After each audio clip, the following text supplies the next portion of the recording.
Now, the King has announced that profits from £1 billion wind farm deal on the Crown Estates will be donated to the public for the wider good. The Crown Estates profits would have gone to further financing the royal family, but King Charles requested that the extra funds be diverted towards the public good.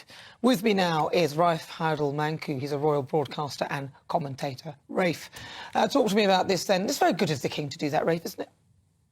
Yes, well, after so much undeserved negativity in recent weeks, we won't say why, I think we all know why, how wonderful it is, to actually have a good news story about the monarchy for a change. As you say, the King is giving British taxpayers a lovely windfall.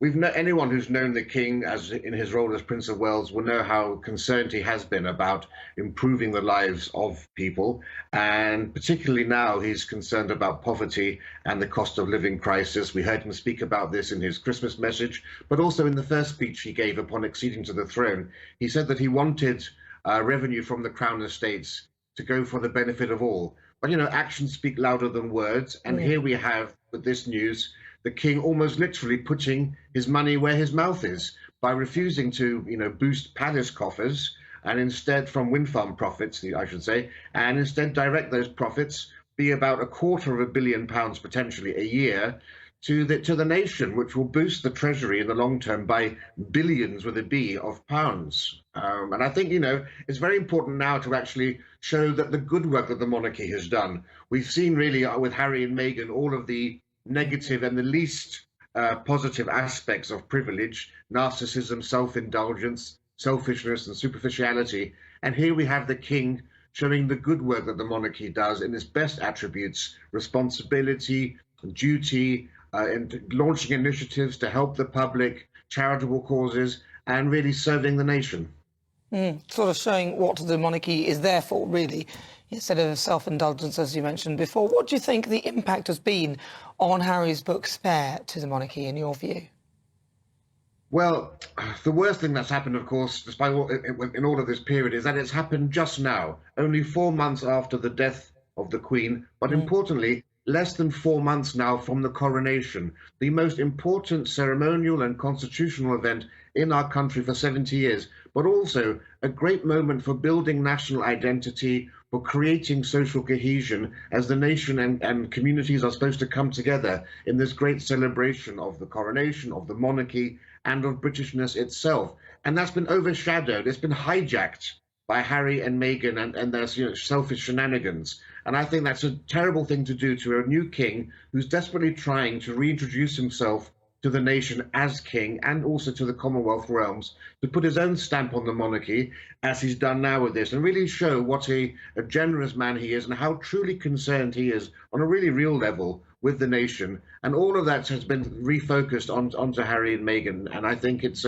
about time, actually, in these literally a few weeks we have before the coronation, to focus on the royal family and the good work that they do. Well, of course, the coronation is coming up soon.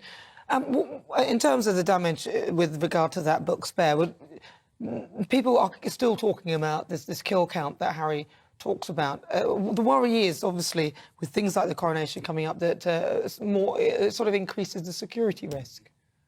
That's right. Di Davies, who's the former head of Royal Protection, has said that he hasn't been this concerned about royal protection and security for 25 years. We've had Admiral Lord West say that Prince Harry's increased the security threat safe to the Invictus Games. We've had Kim Darrett, former National Security Advisor, say that Harry's comments have actually raised a terrorist threat. All it takes is one lone wolf to take the rhetoric we've heard from the Taliban and recently from Iran also about Prince Harry being a war criminal, to take initiatives into their own hand. We're going to have hundreds of thousands, if not millions of people descending on central London on the 6th of May for the coronation. And what Harry's done is reckless and incompetent and absolutely shameful. And it goes further still. When the British government just this week protested to the Iranian government about their execution of a dual national, the Iranian government's official response on Twitter and on Facebook was to say, well, we're going to take no lessons from a country that hasn't protested their own royal member, killing 25 Taliban, calling them chess pieces. If they haven't protested his war crimes, they have no right to protest what we're doing here. That's the long-term repercussions of what Prince Harry's done, and I'm amazed he's been able to get away with that by this publishing house, who for some reason didn't think this was worth editing out. Well, listen, Rafe, very good to talk to you. Take care. That's Rafe Heydel-Mankoo, who's a royal commentator and broadcaster.